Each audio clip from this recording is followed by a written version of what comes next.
আমি হেঁটে হেঁটে কলেজের দিকে যাচ্ছিলাম, কিন্তু সময়ের দিকে একটু খেয়াল করিনি। ক্লাসের সামনে যেতেই বললাম, ম্যাম, আসতে পারি? হৃদয়, কয়টা বাজে দেখ তো। আমি ঘড়ির দিকে তাকাতেই চোখ সরিয়ে নিলাম, কেননা আজও আমি 20 মিনিট দেরি করে এসেছি। প্রতিদিনের মতো আজকেও বাংলা ক্লাস চলছে। সব ছাত্রছাত্রীর সামনে ক্লাসে কান ধরে দাঁড়িয়ে আছি আমি। 15 মিনিট ধরে কানে হাত দিয়ে আছি, আর ক্লাসের ম্যাডাম হাত নামাতেই বলছেন না। ম্যাডামের এমন আচরণ দেখে আমার কাঁদো কাঁদো মুখ, ভাষা নির্বাক, আর ক্লাসের সবাই আমাকে দেখে হাসাহাসি করছে। এমন সময় ক্লাসের ভিতর নীলা প্রবেশ করে কোনো রকম কথা না বলে আমার গালে ঠাস করে একটা থাপ্পড় বসিয়ে দিল। মেয়েটা হঠাৎ করে আমাকে থাপ্পড় মারাতে ক্লাসটা নিথর হয়ে গেছে। কেউ বিশ্বাস করতে পারছে না এ কি হলো ক্লাসে। ক্লাসের ম্যাডাম বলে উঠলেন, কি হয়েছে মা? তুমি এভাবে ক্লাসের ভেতর ঢুকে কোনো রকম কথা না বলে হৃদয়কে থাপ্পড় মারলে কেন? থাপ্পড় আমি সাধে মারিনি, যাকে মেরেছি তাকে জিজ্ঞেস করুন কেন মারছি। হৃদয়, তুমি এমন কি করছো যার কারণে এই মেয়েটা এমন ভাবে তোমাকে থাপ্পড় মারলো, তাও আবার একটা ক্লাসরুমে, ক্লাস চলাকালীন অবস্থায়? ম্যাডাম, আমি কিচ্ছু করিনি, বিশ্বাস করুন।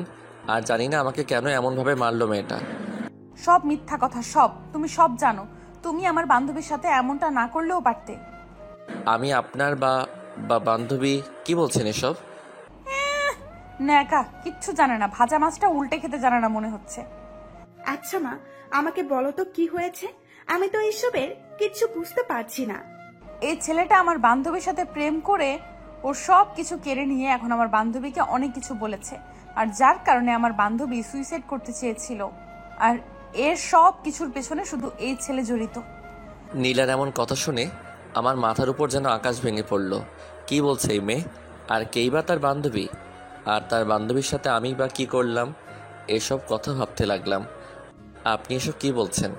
আমি আপনার বান্ধবীর সাথে কি করেছি কিছুই তো বুঝতে পারছি না। শুধু তাই না, আমার বান্ধবী এখন মা হতে চলেছে, আর সব কিছু করেছো শুধু তুমি তুমি তুমি। অনেক জোরে জোরে নীলা কথাগুলো বলল। ক্লাসের ম্যাডাম এমন কথা শুনে নিজের কানকে বিশ্বাস করতে পারছে না। তার ভাই অন্য একটা মেয়ের সাথে এমন বাজে কাজ করতে পারলো। ক্লাসের ম্যাডামই হলেন আমার বড় বোন। এবার আমাকে আপু একটা কষে থাপ্পড় দিলেন গালে। আপু, আমি কিছু করি? চুপ, একদম চুপ। তোকে এতদিন এত কষ্ট করে মানুষ করলাম, আর তার প্রতিদান তুই এভাবে দিলি? তোকে আমার ভাই ভাবতেও লজ্জা লাগছে। ছি ছি ছি। আমি আপুর মুখে এমন কথা শুনে কেঁদেই দিলাম। এবার চোখ থেকে অঝরে জল ঝরছে। ক্লাসটা পুরাই স্তব্ধ হয়ে গেছে। সকল ছাত্রছাত্রীরা কিছুক্ষণ আগে আমাকে দেখে হাসছিল, আর এখন তারা সবাই স্তব্ধ। নীলার বান্ধবীর সাথে আমার রিলেশন হয়েছিল, আর এখন তার গর্ভে আমার সন্তান, তাও আবার অবৈধভাবে। নীলা এমন করুণ অবস্থা জেনে আর চুপ করে থাকতে পারিনি। তার বান্ধবী এসব কথা আমাকে বলাতে আমি মেনে নেইনি, আর তার কারণে নীলার বান্ধবী আত্মহত্যা করতে চেয়েছিল। তারপর ঘটলো এক অন্যরকম ঘটনা। কিছু ছেলে এসে আমার শার্টের কলার চেপে ধরে ক্লাসের ভিতর থেকে বের করলো, আর সোজা মাঠের মধ্যে নিয়ে গেল। এসব ঘটনা আপু নিজের চোখে দেখে কান্না শুরু করে দিল, কারণ মা বাবা মারা যাবার পর আমাকে অনেক আদর দিয়ে বড় করেছেন। আমি তার একমাত্র সম্বল, তাছাড়া আর কেউ নেই। অনেক কষ্ট করে আমাকে এত বড় করেছে। এদিকে আমার চারদিক অন্ধকার হতে লাগলো, কারণ এসব ঘটনার কিছুই বুঝতে পারছি না। কিছুক্ষণ পর একটা গাড়িতে করে কিছু লোক আসলো, হাতে লাঠি নিয়ে। মনে হচ্ছে আমাকে মারবে। নীলা বলে উঠল, ভাইয়া, এই ছেলেটা আমার বান্ধবীর সাথে অমন আচরণ করেছে। তুই নিশ্চিন্তে থাক নীলা, তোর বান্ধবীকে যে ক্ষতি করেছে তাকে এত সহজে ছাড়ছি না। ভাইয়া, তুমি এই ছেলেকে এমন শাস্তি দাও যেন আর কখনো কোনো মেয়ের সাথে এমন করতে না পারে। এতক্ষণে মাঠের মাঝে কলেজের অনেক স্টুডেন্ট এসে গেছে। অনেকে বলেছে, কি ব্যাপার, বাংলা ম্যাডামের ভাইকে এভাবে ওরা এনে কি করবে? কিছুক্ষণ পর নীলার বাবাও চলে আসলো কলেজ মাঠে। আর নীলার বাবা হলেন এমপি, তাই তার হাতে অনেক ক্ষমতা, আর সেই ক্ষমতার প্রয়োগ নীলা এমন করছে।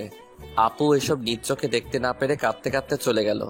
নীলার বাবা বলল, মা নীলা, কোন ছেলেটা তোর বান্ধবীর সাথে এমন আচরণ করেছে? আমাকে দেখিয়ে বলল, বাবা, এই ছেলেটা করেছে এমন আচরণ।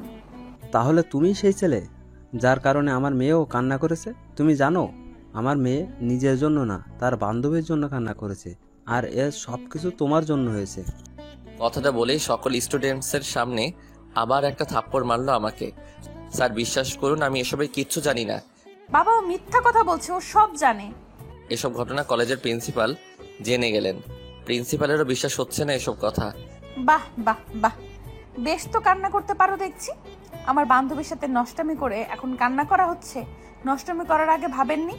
আমি নীলার কথা শুনে চুপ করে আছি, কোনো কথা বলছি না। কি হলো, কথা বলুন, চুপ করে আছেন কেন? আর কি বা বলবো তাকে, কারণ কথা বলার কোনো ভাষাই খুঁজে পাচ্ছি না। আমাকে পুরো কলেজের ছাত্রছাত্রীরা নানানভাবে ধিক্কার দিতে থাকলো। সবার এমন আচরণে আমার মনে হচ্ছে এর থেকে মৃত্যুই ভালো। সব ছেলেগুলো আমাকে মারতে এগিয়ে আসলো, লাঠি দিয়ে আঘাত করবে এমন সময় নীলার বান্ধবী নীরা, যার জন্য এত কিছু, সে চিৎকার করে বলল, নীলা, ওই ছেলেটা নয়, ওকে মেরো না। নীলার এমন কথা শুনে নীলা তার কানকে বিশ্বাস করতে পারছে না। এসব ভাবতেই নীলার গা শিহরে উঠছে। নীরা এসে বলল, নীলা, এসবের মানে কি? এই ছেলেটাকে? নীরা, তোর সাথে যে ছেলেটা চিট করেছিল সে এই ছেলেটা না? নীলা, তুই রং জায়গায় এসে পড়েছিস। এই ছেলেকে তো আমি চিনিই না। আর আমার সাথে যে ছেলে চিটিং করেছে সে তো এই ছেলে না। নীলার মুখে এমন কথা শুনে নীলা স্তব্ধ, কি বলবে ভাষা হারিয়ে ফেলেছে। নীলার চোখেও জল জমে গেছে। নীলা আমার কাছে গিয়ে বলল, সরি। 7 দিন পর প্রতিদিনের মতো আজকেও আমি ক্লাসে দাঁড়িয়ে আছি। এটা প্রতিদিনের রুটিন। দাঁড়িয়ে দাঁড়িয়ে ভাবছি মেয়েটাকে কি ব্লক করাটা আমার ঠিক হয়েছে। সেদিনের পর আমার কাছেও আসেনি, আর কোনো প্রকার যোগাযোগই করেনি। এসব ভাবতে লাগলাম আনমনে। এমন সময় কে যেন বলে উঠল, আসতে পারি ম্যাডাম? মেইলি কণ্ঠ, আর কণ্ঠটাও কেমন চেনা চেনা লাগছে। তারপর দরজার সামনে চোখ মেলে আমি 1000 ভোল্টেজের ইলেকট্রিক শক খেলাম, আর মনে মনে বলছি, আরে এ তো সেই মেয়েটা যে আমার কাছে ক্ষমা চেয়েছিল, আর পরে আমি ক্ষমা চেয়েছি। এমন সময় ম্যাডাম বলে উঠলেন, জি আসো। নীলা ক্লাসের ভিতরে প্রবেশ করলো আর বেঞ্চে গিয়ে বসলো। ক্লাসের সকলে ড্যাব ড্যাব করে তাকিয়ে আছে নীলার দিকে, শুধুমাত্র আমি তাকাচ্ছি না তার দিকে। সত্যি বলতে নীলা অনেক সুন্দর দেখতে, যে কোনো ছেলে পাগল হয়ে যাবে। ক্লাসের বাকি মেয়েরাও মনে হয় তার উপর ক্রাশ খেয়েছে, না হলে এভাবে তাকিয়ে থাকে। ক্লাসের ম্যাডাম বিষয়টা বুঝতে পেরে বললেন, ব্ল্যাকবোর্ডের দিকে তাকাও। ম্যাডামের কথা শুনে সবাই তাকালো ব্ল্যাকবোর্ডের দিকে। নীলার মাথায় একটা জিনিস আসছে না, আর তা হলো ক্লাসের সবাই বসে ক্লাস করছে আর আমি দাঁড়িয়ে। আর মনে মনে বলল, সেদিন ক্লাসে এসেও দেখছি দাঁড়িয়ে থাকতে, আর আজকেও দেখতেছি দাঁড়িয়ে থাকতে, ব্যাপারটা কি? পায়ে আবার কোনো সমস্যা নেই তো ছেলেটার? আরে না না, পায়ে সমস্যা হলে তো হাঁটতেই পারবে না, আর ও তো হাঁটতেও পারে, তাহলে কাহিনীটা কি? নীলা আমার দিকে বারবার আর চোখে তাকাচ্ছে, আর আমি সেটা লক্ষ্য করে অনেক লজ্জা বোধ করছি, কারণ দাঁড়িয়ে আছি দেখে। এদিকে ম্যাডাম ভাবছেন, কি ব্যাপার, হৃদয় তো প্রতিদিনে 30 মিনিট যাবার পর আমাকে বসার জন্য বলে, আর আজ 40 মিনিট হয়ে গেল তবুও বসছে না। তারপর ম্যাডাম আমাকে বসতে বলল, আর আমিও ভদ্র ছেলের মতো বসে পড়লাম। বলতে গেলে একরকম নিস্তব্ধতায় ক্লাস শেষ হলো, আর আমি তো একেবারেই পিন ড্রপ সাইলেন্ট হয়েছিলাম। ক্লাসরুম থেকে বের হয়ে আমি ম্যাডামের পিছু পিছু গেলাম, আর নীলা আমাকে ফলো করলো। আমি পিছন থেকে ডাক দিল, ম্যাডাম, অর্থাৎ আপুকে। আপু পিছন ফিরে বলল, কি হয়েছে? কিছু টাকা হবে? কেন, টাকা কি করবি? না না, মানে লাগতো। কারো প্রেমে পড়লি না তো আবার, যে এমন ভাবে এখানে টাকা চাচ্ছিস? প্রেমে পড়েছি তো। তা শুনি মেয়েটা কে? কে আবার? আমি যাকে ডাক দিলাম সেই তো। হইছে, আর আমার প্রেমে পড়তে হবে না, পারলে কোনো সুন্দরীর প্রেমে পড়। তোমার মতো সুন্দরী একটাও নেই, তাই তো তোমার প্রেমে পড়েছি। আপু আমার কথা শুনে বলল, পাগল ছেলে একটা।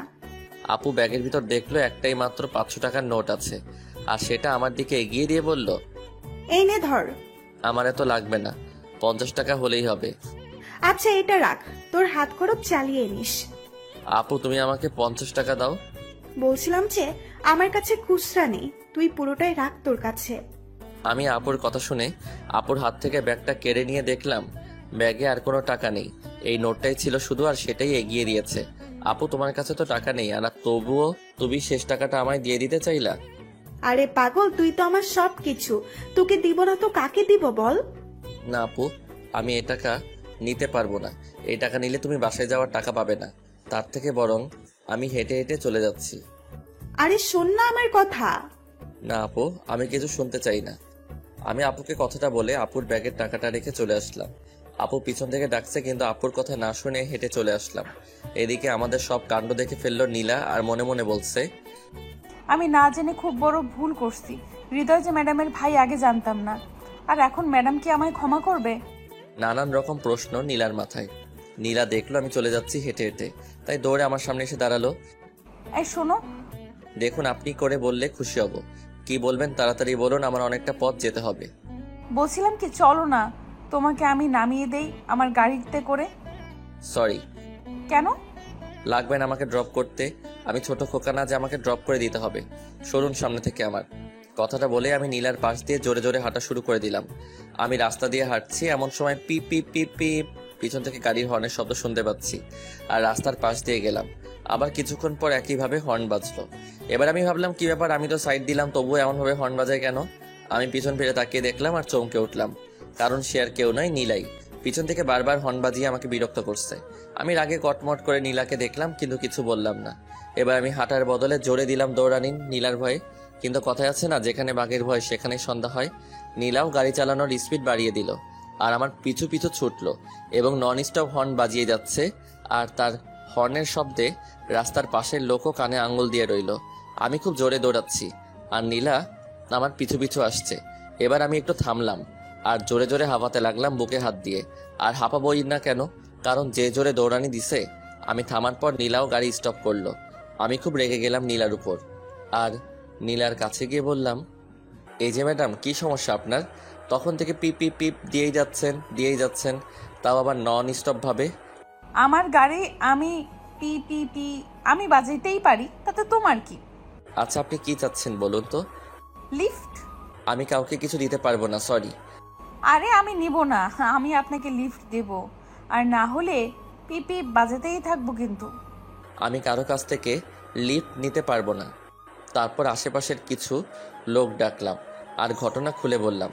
লোকগুলো যখনই নীলাকে দেখলো আর সবাই পালিয়ে গেল, আমি আর কিছুই বুঝতে পারলাম না। আবার হাঁটা শুরু করলাম, আর নীলা ঠিক একইভাবে তার কাজ চালিয়ে যাচ্ছে। এবার আমি আর সহ্য করতে না পেরে কানের ভিতর 2 আঙ্গুল দিয়ে আবার দিলাম দৌড়, আর দৌড়াতে দৌড়াতে বাসায় এসে পৌঁছলাম। বাসায় গিয়ে সোজা ধপ করে বিছানায় পড়ে গেলাম আর বলতে লাগলাম, বাপরে বাপ, এই মেয়ে না গন্ডি রে বাবা, কেউ এমন করে নাকি? এই কাজ আমি করলে ইফটিজিংয়ের নাম করে 1 কোটি কেস বানানো হতো, অথচ কেউ কিছু না বলে পালিয়ে গেল। রাতের খাওয়া শেষ করে আমি শুয়ে শুয়ে আজ রাস্তায় যা ঘটে গেল তা ভাবছি আনমনে। অমনি ধপাস করে একটা শব্দ হলো ঘরের ভিতর। আমি লাফ দিয়ে বিছানা থেকে উঠে পড়লাম, আর একজনকে দেখে আউ করে চিৎকার করে দিলাম। আমার চিৎকার শুনে আপু দৌড়ে ঘরে দরজার কাছে এলো, আর একটি চিৎকার দিবে এমন সময় নীলা এসে আমার মুখ চেপে ধরলো। খবরদার চিৎকার দিবে তো তোমাকে ফাঁসিয়ে দেব, আর বলবো তুমি আমাকে জোর করে এত রাতে তোমার ঘরে নিয়ে আসছো। আমার মুখ চেপে ধরে আছে নীলা, আর আপু ঘরের বাইরে থেকে আমাকে ডাক দিচ্ছে, কিন্তু আমি কোনো কথা বলতে পারছি না। আমি তোমার মুখ থেকে হাত সরিয়ে নিচ্ছি। তোমার আপুকে বলবা ঘরে কিচ্ছু হয়নি, বলবা খারাপ স্বপ্ন দেখেছি। যদি উল্টাপাল্টা কিছু বলো তাহলে খবর আছে। নীলার এমন কথা শুনে কি করব বুঝতে পারলাম না। তারপর বললাম, আপু কিছু হয়নি আমি ঠিক আছি। খারাপ স্বপ্ন দেখেছিলাম তো, তাই এমন চিৎকার দিছি। আমি কথাগুলো ঘরের ভিতর থেকে বললাম। ভাই, তুই একটু দরজাটা খোল প্লিজ। আমি একটিবার তোকে দেখেই চলে যাব। আমার কেমন জানি লাগছে হৃদয়, প্লিজ খোল না বাবা দরজাটা একটু। নীলা মনে মনে ভাবলো, যদি হৃদয়ের বোন ঘরে এসে পড়ে তাহলে তো সর্বনাশ হয়ে যাবে, আর আমি ধরা পড়ে যাব। না, যে করেই হোক সামলাতে হবে। ওই খবরদার যদি দরজা খুলছো তাহলে মজা কাকে বলে বুঝিয়ে দেব। প্লিজ আপনি আমার ঘর থেকে চলে যান, আমি ঘরের দরজা খুলে আপুর কাছে যাব। এই তুমি কি ছোট খোকা নাকি যে আপুর কাছে থাকতে হবে? যা বলছি করবি নাকি আমি কিছু করব? এইদিকে আমি ঘরের বাইরে থেকে ভাবছি, কি হলো এখনো ঘরের দরজা খুলছে না কেন? কি হয়েছে ঘরে? হৃদয়, ওই হৃদয় ভাই, দরজাটা তো খোল। আমার ভালো লাগছে না, তোকে একটু দেখবো আর চলে যাব। কার সাথে ফিস ফিস করে কথা বলছিস? আমি মনে মনে বলছি, এবার বুঝি ধরা খাই। না আপু, কই কারোর সাথে কথা বলছি না তো। আমি একাই আছি ঘরের মধ্যে, আর কেউ নাই। কেউ নাই? তাহলে তোর দরজা খুলতে কি সমস্যা? দরজা খুলবি নাকি দরজা ভেঙে ফেলবো? আমি ভাবছি, এই রে এবার আমি শেষ। আপু তো রেগে গেছে, এখন কি করি? এই মেয়ে, তোমার জন্য আজ আমার এই অবস্থা। কেন আসতে গেলে আমার ঘরে এত রাতে? বারে আসবো না কেন? আমাকে এতদিন ধরে ঘোরাচ্ছ কেন? আমি কি করলাম আপনার সাথে? প্লিজ আপনি চলে যান, নয়তো কোথাও লুকিয়ে থাকুন। আপু যে পরিমাণ রেগে গেছে তাতে দরজা খুলতেই হবে। আমি কোথাও লুকাতে পারবো না, দরকার হলে তুমি লুকাবে। প্লিজ আপনি আমার সাথে এমন করবেন না। আপনাকে হাত জোর করে বলছি, আপনি চলে যান। না, আমি যাব না এখান থেকে। অনেকটা জেদ নিয়ে বলল নীলা। আপু আবার বলে উঠলেন, হৃদয়, কি হলো? দরজাটা খুলছিস না কেন? আপনি প্লিজ কোথাও লুকান, না হলে আমি শেষ হয়ে যাব আজ। আমি অনেক অনুরোধ করে বলছি নীলাকে। এবার নীলা আমার কথা মতো খাটের নিচে লুকিয়ে পড়ল, আর আমি গিয়ে ঘরের দরজা খুলে দিলাম। আপু ঘরের ভিতর প্রবেশ করলো। কিরে, এতক্ষণ লাগে তোর ঘরের দরজা খুলতে? কার সাথে এমন ফিস ফিস করে কথা বললি? না না না, কই কারোর সাথে না, আমি তো একা একা কথা বললাম। আর কি, তুমি দেখো কেউ নেই ঘরে। কিরে, তোর কি হয়েছে? কি তুই তো কখনো তুতলাস না, আজ এমন কি হলো যে তুতলাচ্ছিস? না আপু, আমার কিছু হয়নি, তুমি যাও তো, আমি ঘুমাবো। ভাই বোনের সব কথা আমি খাটের তলা থেকে শুনছি আর মুচকি মুচকি হাসছি। তোর ঘরে কেউ একজন আছে, আমি একটু খুঁজে দেখি। আপু কেউ নেই আমার ঘরে, বিশ্বাস করো। আমি খুঁজলে তোর কোনো সমস্যা? না মানে আমার আবার কি কি সমস্যা? আচ্ছা, খাটের নিচে দেখি তো কাউকে পাই কিনা। বোনের মুখে এমন কথা শুনে আমার হার্ট অ্যাটাক করার মতো অবস্থা। আর এদিকে নীলাও মনে মনে বলছে, আজ আমিও গেলাম। আমি ভাবছি এখন যদি আপু নীলাকে দেখে ফেলে তাহলে তো আমাকে, শালা নীলাটাও আর আসার সময় পেল না, রাতের মধ্যে আসতে হলো। না না আপু, খাটের নিচে কেউ নেই তো। কেউ নেই? তাহলে আমি দেখলে কি সমস্যা তোর? না না, সমস্যা নেই তো, বলছিলাম কি তুমি যাও, আমি ঘুমাবো। কোনো ঘুমাঘুমি নেই, আজ ভাই বোন সারা রাত গল্প করব। কি? হ্যাঁ গল্প। আচ্ছা সর, আগে খুঁজে দেখি কে আসছিল তোর ঘরে। আপু আমার কোনো রকম কথা না শুনে খাটের নিচে লাইট মেরে দেখতে লাগলো, আর আমি করে একটা বড় চিৎকার দিলাম, আর আপু খাটের নিচে দেখলো। এত রাতে এমন রাক্ষসের মতো চিল্লাচ্ছিস কেন? খুশিতে চিল্লাচ্ছি, আপুর খুশিতে। হয়েছে হয়েছে, আর ঢং করতে হবে না, অনেক রাত হয়েছে, এখন লক্ষ্মী ছেলের মতো ঘুমিয়ে পড়। আপু খাটের নিচে কেউ নেই? না, কেউ নেই, এখন ঘুমিয়ে পড়। সত্যি কেউ নেই? সত্যিই কেউ নেই। কথাটা বলেই চলে গেল আপু ঘর থেকে, আর সাথে সাথে আমি ঘরের দরজা বন্ধ করে দিলাম। আর ভাবছি কি ব্যাপার, নীলা গেল কোথায়? খাটের নিচেই তো ছিল। আমি এবার খাটের নিচে তাকিয়ে দেখলাম ঠিকই তো, নীলা নেই খাটের নিচে। তাহলে গেলটা কোথায়? আমি ভাবছি ভূত নয় তো আবার। ও আপু তুমি গেলা কেন? আমার বড্ড ভয় করছে। আমি খাটের নিচে তাকিয়ে আছি, এমন সময় নীলা আমার পিঠে টোকা দিল, আর আমি ভাবলাম ভূত, তাই আবার চিৎকার দেওয়ার আগে আমার মুখ আবার চেপে ধরে বিছানায় ধপাস করে পড়ে গেলাম। আমি আর নীলা, নীলা আমার বুকের উপর পড়ে আছে, আর আমি অপলক নয়নে তাকিয়ে আছি নীলার চোখের দিকে, চোখ এক বিন্দু সরাচ্ছি না। এই যে হ্যালো, এমন করে কি দেখছো? নীলার কথা শুনে আমার ঘোর কেটে গেল, আর নীলাকে সরিয়ে দিয়ে বিছানা থেকে নেমে গেলাম। কই কিছু না তো, কি আবার দেখব? আপনি প্লিজ আমার ঘর থেকে চলে যান, নয়তো আপু আসলে আর রক্ষা হবে না। চলে যেতে পারি একটা শর্তে। আমার অপরাধগুলো তোমাকে ক্ষমা করে দিতে হবে। আচ্ছা ঠিক আছে, দিলাম, এবার প্লিজ যান। না, এভাবে বললে হবে না, তোমাকে বলতে হবে নীলা তুমি খুব ভালো একটা মেয়ে, তোমার সমস্ত অপরাধ আমি ক্ষমা করে দিলাম। আমি ভাবছি এখন নীলার কথা মেনে নেওয়া ছাড়া আর কোনো রাস্তা নেই, তাই বাধ্য হয়ে বললাম, নীলা তুমি খুব ভালো, খুব মিষ্টি, তোমার সব কিছু অপরাধ ক্ষমা করে দিলাম। এই তো, গুড বয়। এবার প্লিজ যান। আচ্ছা আচ্ছা, যাচ্ছি। তারপর নীলা আমার ঘর থেকে চলে গেল মুচকি মুচকি হাসতে হাসতে, আর আমি একটা হাঁপ ছাড়লাম আর বলছি, যাক বাবা বাঁচলাম, ভাগ্য ভালো আপু দেখে নাই, যদি দেখতো না জানি কি বলতো আমাকে। এদিকে রাতে ঘুমাতে পারছি না, শুধু নীলার মুখটা চোখের সামনে ভেসে আসছে। নীলাকে ভাবতে ভাবতে একসময় ঘুমিয়ে পড়লাম। হঠাৎ করে দরজায় ঠক ঠক কেউ শব্দ করছে, আমি খুব বিরক্ত হয়ে গেলাম, আর বিছানা থেকে উঠে দরজা খুলতে গেলাম। দরজা খোলা মাত্রই দেখতে পেলাম নীলা মুচকি মুচকি হাসছে। প্রথমে ভাবলাম চোখের সমস্যা বোধ হয়, পরক্ষণে চোখ দুটো কচলিয়ে দেখলাম না ঠিকই আছে, এটা নীলাই। নীলাকে দেখে আবার আমার অবস্থা খারাপ হয়ে গেল। ভাবছি কালকে রাতেই না চলে গেল, এখন আবার আসলো কেন?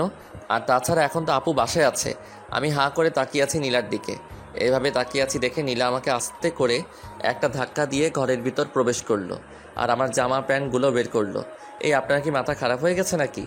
আপনি আবার আমার ঘরে এসে আমার জামা প্যান্টগুলো বের করছেন কোন সাহসে?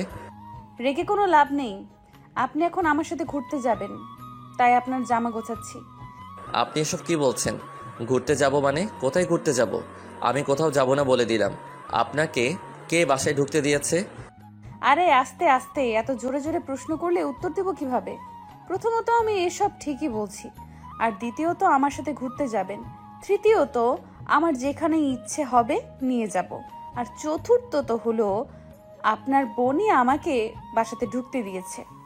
কি? আপু ঢুকতে দিয়েছে? নীলা একটা মুচকি হাসি দিয়ে বলল। হ্যাঁ।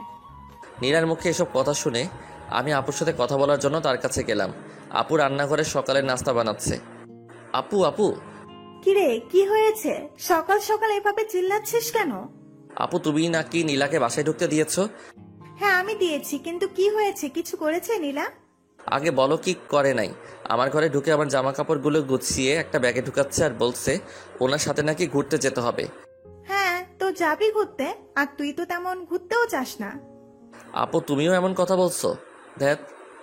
আমি আপুর কাছ থেকে অনেকটা বিরক্ত নিয়ে চলে গেল, আর ঘরে গিয়ে দেখলাম জামা কাপড় ব্যাগের ভিতর ঢুকানো শেষ। নীলা আমাকে দেখে বলল, এখন 5 মিনিটের মধ্যে রেডি হয়ে নাও, আর না হলে তোমার বোনকে কি বলবো তা আমার খুব ভালো করেই জানা আছে। আমার না গেলে হয় না? আচ্ছা থাক, যেতে হবে না, তোমার বোনের কাছে যাচ্ছি। এই না না না, আপুর কাছে যেতে হবে না, আমি রাজি। তাহলে এখনো এখানে কেন? কি করব? যাও রেডি হয়ে আসো। তারপর আমি আর কোনো কিছু না বলে রেডি হয়ে আসলাম। একসাথে নাস্তা করে বেরিয়ে পড়লাম আমরা। নীলা তার বাবার দামি গাড়ি নিয়ে এসেছে। নীলা নিজেই গাড়ি ড্রাইভ করছে, আর আমি তার পাশে সিটে বসে আছি। আমি চুপচাপ বসে আছি, আর নীলাও চুপচাপ গাড়ি চালিয়ে যাচ্ছে। আচ্ছা তুমি কি বোবা? কেন বলুন তো? এই যে আমি গাড়ি চালাচ্ছি আর তুমি চুপ করে আছো। আমার কিছু বলার ছিল। ও না, আর বলবো না। আমরা প্রায় একরকম নিস্তব্ধতায় কাটিয়ে দিলাম পুরো পথ, আর একটা বিশাল বড় বাড়িতে এসে থামালো গাড়ি। বাড়িটা অনেক সুন্দর আর সাজানো। সাধারণত বিয়ে হলে এমন করে সাজানো হয়, আলোকসজ্জায় সজ্জিত পুরো বাড়ি। এটা তো বাড়ি, এখানে আনলেন কেন? এই বাড়িতে আমরা বিয়ে করব তাই। কি? আমি পারবো না বিয়ে করতে, প্লিজ আমাকে ছেড়ে দিন। ওই চুপ, আর একটা কথা বললে মুখে টেপ লাগিয়ে দেব। আমি যা বলবো ঠিক তাই করবে, না হলে বুঝবা।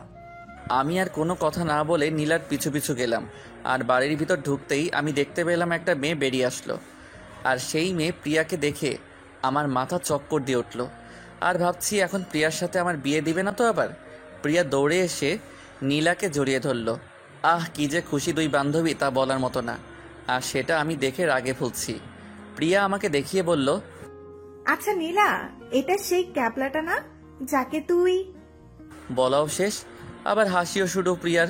এবার আমার কাঁদো কাঁদো মুখ, আর ভাবছি কি আমি ক্যাবলা? আমাকে ক্যাবলা বলে এতগুলো লোকের সাথে অপমান করলো। নীলা আমার দিকে তাকালো। নীলার আর বুঝতে বাকি রইল না যে আমার ভালো লাগছে না, তাই তার বান্ধবীকে বলল, কিরে, এখানেই দাঁড় করিয়ে রাখবি না ভেতরে ঢুকাবি?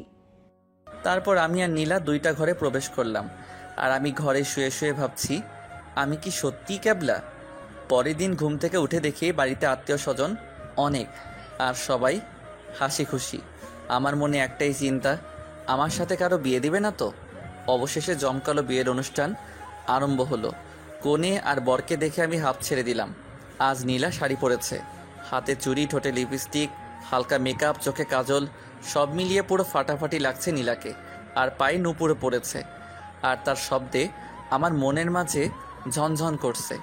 আমি নীলাকে বারবার আর চোখে দেখছি। বিয়ে বাড়িতে যখনই নীলা আমার দিকে তাকায় তখনই আমি কিছুটা ভ্যাবাচেকা খেয়ে চোখ সরিয়ে নিই, আর তা দেখে নীলা মুচকি মুচকি হাসে। আমি এমনিতে কোনো মেয়ের দিকে তাকাই না, কিন্তু আজ যে কী হয়েছে বারবার শুধু নীলার দিকে তাকাচ্ছি। নীলা ওখান থেকে সরে গেল, আর আমি এদিক ওদিক খুঁজতে লাগলাম। মনে মনে বলছি, কি ব্যাপার, নীলা গেলটা কোথায়? এখানেই তো ছিল। এখন পুরো বিয়ে বাড়ি খুঁজেও পাচ্ছি না। হঠাৎ আমি বুঝতে পারলাম কেউ পিছন থেকে আমার শার্টের কলার চেপে ধরে টেনে নিয়ে যাচ্ছে, আর একটি ঘরের ভিতর আমাকে নিয়ে গিয়ে ওয়ালের সাথে চেপে ধরলো। আমি দেখলাম এ আর কেউ নয়, নীলা। কি চোখ! আমি নীলার চোখের দিকে তাকিয়ে ভাবছি, এত সুন্দর চোখ কারো হতে পারে? আমার উপর চোখ গরম করে তাকিয়ে আছি নীলা। কি ব্যাপার তোমার? এবার আমি কিছুটা ভ্যাবাচাকা খেলাম আর বললাম, কি কিছু না তো। আমাকে এভাবে ধরে আছেন কেন? আমাকে ছেড়ে দিন। আমার দিকে ওভাবে তাকিয়েছিলে কেন শুনি? তুমি এত সুন্দর যে না তাকিয়ে থাকতে পারিনি। পুরাই একটা ডানা কাটা পড়ি। ও হ্যালো, কিছু বললেন? না, কই কিছু না তো। আমি কেন আপনার দিকে তাকাবো? আমি শিওর তুমি আমার দিকেই তাকাচ্ছিলে বারবার। আমার বয়ে গেছে তোমার দিকে তাকাতে, থুক্কু আপনার দিকে তাকাতে। কথাটা বলেই আমি জিহ্বায় কামড় দিলাম। আচ্ছা শোনো, জি বলুন। আমাকে দেখতে অনেক সুন্দর লাগছে তাই না? হ্যাঁ হ্যাঁ, অনেক সুন্দর লাগছে, পুরো পেতনির মতো সুন্দর। আমার মুখে এমন কথা শুনে নীলা অনেক রেগে গেল, আর তারপর আমাকে চেপে ধরে নীলার ঠোঁট আমার ঠোঁটের সাথে মিলিয়ে নিল। 1 মিনিট পর নীলা আমাকে ছেড়ে দিয়ে দৌড়ে চলে গেল। আমি কিছুই বুঝতে পারলাম না। আমি একটু ঘর থেকে বের হলাম, আর বিয়েবাড়ির সব লোক আমার দিকে তাকিয়ে হাসছে। আমি এর কিছু বুঝতে পারলাম না। একটা মেয়ে বলে উঠল, দেখ দেখ, ছেলেটার মুখে লিপস্টিক লেগে আছে। সবাই একসাথে আমাকে দেখে হেসে উঠল। লজ্জায় আমার মাথা কাটা যাবার অবস্থা। একটা হাত মুখের মধ্যে রাখলাম আর উপলব্ধি করলাম মুখে কিছু একটা হয়েছে। আমি দৌড়ে আমার ঘরে গিয়ে ফুপিয়ে ফুপিয়ে কাঁদতে লাগলাম। নীলা দেখলাম আমি ঘরের ভিতর গিয়ে ছোট বাচ্চাদের মতো কান্না শুরু করে দিলাম, আর চোখের পানি হাতের উল্টো দিক দিয়ে মুছলাম। নীলা গিয়ে বলল, সরি, আমার ভুল হয়ে গেছে, প্লিজ মাফ করে দাও। নীলার কথা শুনে আমি আরো জোরে জোরে কান্না করতে লাগলাম। এমন বাচ্চাদের মতো কাঁদতে নেই, লোকে খারাপ বলবে তো। বলুক খারাপ, তুমি কেন আমাকে ইয়ে দিছো? আমি একটু তোমার দিকে তাকিয়েছি বলে এমন করে ইয়ে দিবা তুমি? আমি আর তোমার দিকে তাকাবো না। আচ্ছা আমি সরি, আর এমন করব না, প্রমিস। নীলা আমার কাছে গিয়ে তার হাত দিয়ে আলতো করে আমার চোখের পানি মুছে দিল। আমি চুপ করে আছি, কিছু বলছি না দেখে নীলার মনটাও একটু খারাপ হয়ে গেল। খুব লেগেছে তাই না? হুম। তুমি কেন আমাকে পেতনি বলছো তখন? পেতনিকে পেতনি না বলবো তো কি পরি বলবো নাকি? আপনি আমার কাছ থেকে জানতে চাইছেন কেন? নীলা চলে গেল আমার কাছ থেকে, আর তার কিছুক্ষণ পর নীলার বান্ধবী প্রিয়ার আগমন। প্রিয়া এসে বলল, সরি। আবার আপনি সরি বলছেন কেন? আমার জন্য আপনাকে অনেক অপমানিত হতে হয়েছে, তাই আসলে সেদিন আমার বান্ধবী নীলা আমার কথাগুলো শুনে নিজেকে কন্ট্রোল করতে পারেনি, তাই ভুল ঠিকানায় চলে গিয়েছিল, আর তার শিকার হয়েছেন আপনি। আমি এসব কিছু মনে করিনি। আচ্ছা, আপনার বিয়ে তো তাই না? হ্যাঁ, আমারই বিয়ে। আর কার সাথে জানেন? কার? যাকে আমি ভালোবাসি তার সাথে, যাকে মনে করে আপনাকে ধরা হয়েছিল। আচ্ছা, সে তো আপনাকে মেনে নেয়নি, তাহলে এখন বিয়ে করছে কিভাবে? আমার বান্ধবী নীলা ওকে ধরে পুলিশে দেয়। প্রথমে অনেক মারপিট করে, শেষেও আমাকে বিয়ে করার জন্য রাজি হয়। আর এই সব কিছু নীলার জন্য সম্ভব হয়েছে। আমি নীলার মতো একটা বান্ধবী পেয়ে ধন্য। নীলা খুব পচা, আমাকে ইয়ে দিছে নীলা। কি ইয়ে দিছে? কই দেখি দেখি। আমি না দেখে হাত দিয়ে থাকলাম। মেঘা চলে গেল আরো কিছু কথা বলে। এখন আমার কাছে সবকিছু পরিষ্কার হলো, কারণ মেঘারই বিয়ে, অনেক ধুমধামে বিয়ে হলো। সবাই অনেক খুশি এই বিয়েতে। বিয়ের অনুষ্ঠান শেষে আমিও নীলা বাসায় চলে এলাম। আমার সাথে নীলার সবসময় ঝগড়া লেগেই থাকে। বেশ ভালো বন্ধুত্ব হয়েছে আমাদের মাঝে। ক্লাসে একই বেঞ্চে বসি আমিও নীলা। মাঝে মাঝে যখন আমি ক্লাসে দাঁড়িয়ে থাকি, তখন নীলা আমার শরীরে চিমটি কাটে, আর তখন আউ করে চিৎকার করে উঠি। একদিন বাসায় এসে দেখি আমার গিটার নেই। আপু, ও আপু, কই তুমি? কি হয়েছে? আমার গিটার তো এখানে ছিল, পাচ্ছি না কেন? তোর গিটার কোথায় ছিল তা তুই ভালো জানিস, আর আমি তোর গিটার নিয়ে কি করব বল? আপু, সত্যি তুমি জানো না গিটার কোথায়? আরে না, সত্যি আমি জানি না গিটার কোথায়। বোনের কথা শুনে আমার মনটা খুব খারাপ হয়ে গেল গিটারের জন্য, কারণ মাঝে মাঝে এই গিটারই মন ভালো করে দেয়। আমি ভাবছি এই কাজ একমাত্র নীলার দ্বারাই সম্ভব, আর এই কাজ নীলাই করেছে। তাই আর এক মুহূর্ত দেরি না করে নীলার বাসায় চলে গেলাম। এখন নীলার বাসার সবার সাথে ভালো একটা রিলেশন গড়ে উঠেছে। আমি নীলার ঘরে ঢুকে দেখি নীলা মাথার চুল আঁচড়াচ্ছে, আর তা দেখে আমি পিছন থেকে চুলের মুঠিটা ধরে ফেললাম। নীলা চিৎকার করছে, কিন্তু আমি ছাড়ছি না। হৃদয় আমার লাগছে, চুল ছাড়ো। আগে বলো আমার গিটার কোথায়? তোমার গিটার কোথায় আমি কিভাবে জানবো? আমার চুল ছাড়ো বলছি, লাগছে আমার। তুমি গিটার না দিলে আমি কখনোই চুল ছাড়বো না। নীলার চুল টেনে ধরার কারণে অনেক লাগছে নীলার। আমি কিছুতেই ছাড়ছি না চুল। নীলা একটা ধাক্কা মেরে আমাকে ফেলে দিল, আর আমি বিছানায় পড়ে গেলাম। নীলা বলল, ফাজলামির একটা সীমা আছে। তোমার গিটার আমি নেই নাই, আর একবার যদি গিটারের কথা বলো তাহলে মোটেও ভালো হবে না, কিন্তু বলে দিলাম। মহারানীর রাগ উঠল দেখছি, চোর কোথাকার। চুপ, একদম চুপ, বেয়াদ্দপ ছেলে। আমি রাখবো কি রাখবো না সেটা আমার ব্যাপার, এখানে তোর কথা বলার কি আছে? নীলা, এসব কি বলছো? হ্যাঁ, আমি ঠিকই বলছি। আর একটা কথা, আমার সামনে তুমি আর কখনো আসবে না। তোমার পেঁচা মার্কা মুখ আমি আর দেখতে চাই না। তোমাকে আমি অনেক ভালো ভেবেছিলাম, কিন্তু তুমি অনেক নীচ, অনেক বাজে। আর কখনো তোমার মুখ আমাকে দেখাবে না। নীলা আমাকে এভাবে আরো অনেক কথা শোনালো, আর এসব শুনে আমি প্রায় কেঁদেই দিচ্ছিলাম। আমি ভাবছি নীলা কি বলে এসব, আমি তো কখনো খারাপ কিছু করিনি, কোনো খারাপ ব্যবহারও করিনি, তাহলে আমাকে এসব বলছে কেন? আমি নীলাকে বললাম, নীলা অনেক হলো, আর মজা নিও না তো, চলো আজ ঘুরতে যাব। Just shut up. তোর মতো একটা ছেলের সাথে ঘুরতে যাব আমি? ইম্পসিবল। তুই অন্য কোনো মেয়ের সাথে ঘুরতে যা। নীলার কথা শুনে আমি পুরোই স্তব্ধ, কারণ এমন ব্যবহার এর আগে কখনো করেনি নীলা। আমি চুপ করে দাঁড়িয়ে আছি। কি হলো, এখনো এইখানে আছো কেন? বেরিয়ে যাবে ঘর থেকে, না ভাইয়াকে ডাকবো? এবার আর সহ্য করতে না পেরে আমি চলে গেলাম নীলার বাসা থেকে, আর নানান রকম ভাবতে থাকলাম, কারণ আজ যেটা হলো সেটা কখনো আশা করিনি। আর এদিকে নীলা বিছানায় শুয়ে কান্না করতে লাগলো, কারণ নীলা যে আমাকে ভালোবেসে ফেলেছে আর আজকের ব্যবহার করেছে, এই কারণে তা হলো আমি একটা গিটার কিনে আর বাজানো শিখে একদিন কলেজ ক্যাম্পাসে একটা মেয়েকে নিজের হাতে গিটার বাজানো শিখিয়েছি। আর সেই দৃশ্য নীলা খুব ভালো করে লক্ষ্য করে আর পরে গিটারটা নিয়ে ভেঙে ফেলে। তারপর কি হলো তা তো জানেন সবাই। বাসায় এসে আমিও কান্না করলাম, আর ভাবছি এতদিন যার সাথে এত ভালো বন্ধুত্ব গড়ে উঠেছিল, আর সে কিনা আজ এভাবে সব কিছু শেষ করে দিল। 1 মাস পর আমারও নীলার মধ্যে কোনো যোগাযোগ নেই। ফেসবুকেও আমাকে ব্লক করেছে নীলা, এই একটু সামান্য ভুলের জন্য। এদিকে নীলা প্রতিদিনই অপেক্ষা করে, এই বুঝি আমি আসবো, আমাকে ভালোবাসার কথা বলবে। আমিও নীলাকে খুব মিস করে নীলার সাথে কাটানো সময়গুলো।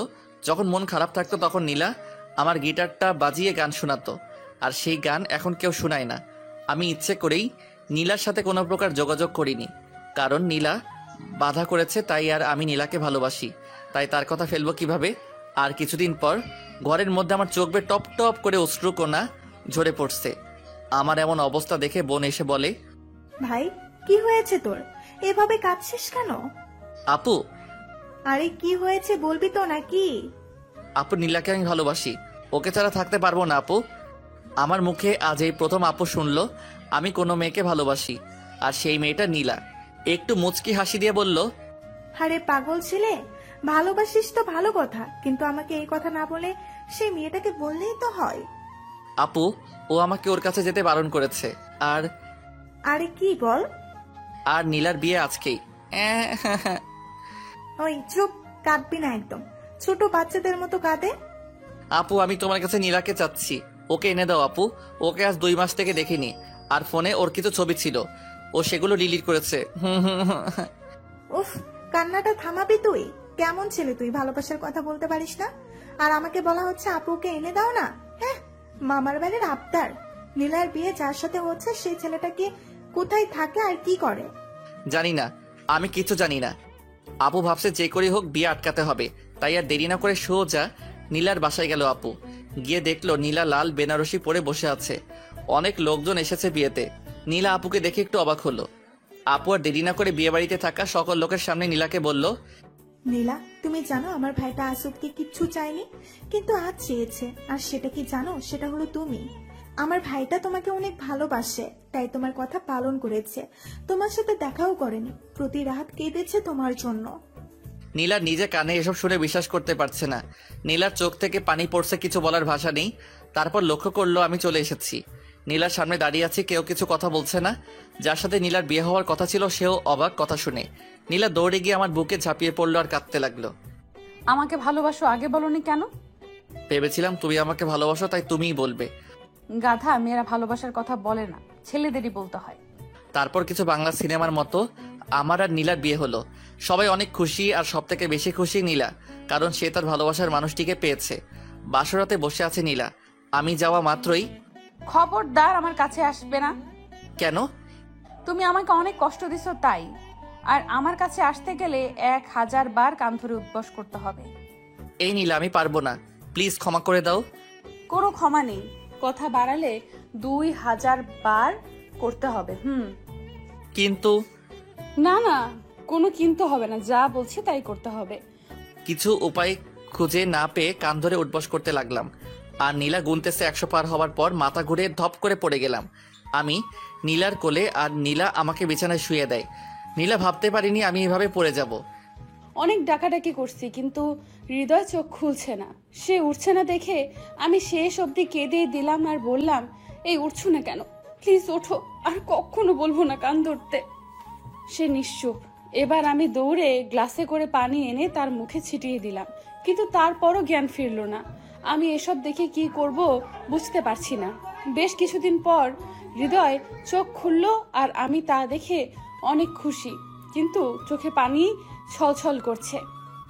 নীলা, তুমি কাঁদছো কেন? প্লিজ আমাকে মাফ করে দিও বাবু, আমি আর এমন করব না কখনো। আরে তোমার আবার কি করলে? আমি তোমাকে আজকের মতো একটা রাতে অমন কান ধরাইছি তাই, আর তুমি কান ধরে উদ্বোস করার সময় জ্ঞান হারিয়েছিলে। আরে আমি তো এমনি জ্ঞান হারানোর অভিনয় করেছিলাম। আমি জানতাম না তুমি এমনভাবে কাঁদবে। আমায় খুব ভালোবাসো তাই না? মানে কি? তার মানে তুমি এতক্ষণ ধরে আমার সাথে অভিনয় করলা? আমি তোমায় কচু ভালোবাসি, কচু কচু কচু, 1 কচু 2 কচু 3 কচু। ও আচ্ছা তাই, তাহলে থাকো, আমি গেলাম। তোমারে আজকে মেরেই ফেলবো শয়তান। আমার সাথে ফাজলামি করো বাসর রাতে, তাই না? কথাটা বলেই নীলা কিল ঘুষি মারতে থাকলো আমার গায়ে নন স্টপলি। আর আমি কিছু উপায় না পেয়ে শক্ত করে জড়িয়ে ধরলাম নীলাকে। আমাকে ছেড়ে দাও। কেন? তোমাকে আরো কিল খুশি মারবো তাই। আমি তো ছাড়ছি না তোমায়। ছেড়ে দিবা নাকি আপুকে চিৎকার করে ডাকবো? আচ্ছা ডাকো দেখি, গলায় কত জোর তোমার। নীলা ডাকতে যাবে এমন সময় আমি নীলাকে ইয়ে দেই, আর নীলা আমাকে না বেড়ে জড়িয়ে ধরে তলিয়ে যায় ভালোবাসার অতল সাগরে। চলতে থাকুক আমাদের ভালোবাসা। ধন্যবাদ সবাইকে আমাদের পাশে থাকার জন্য।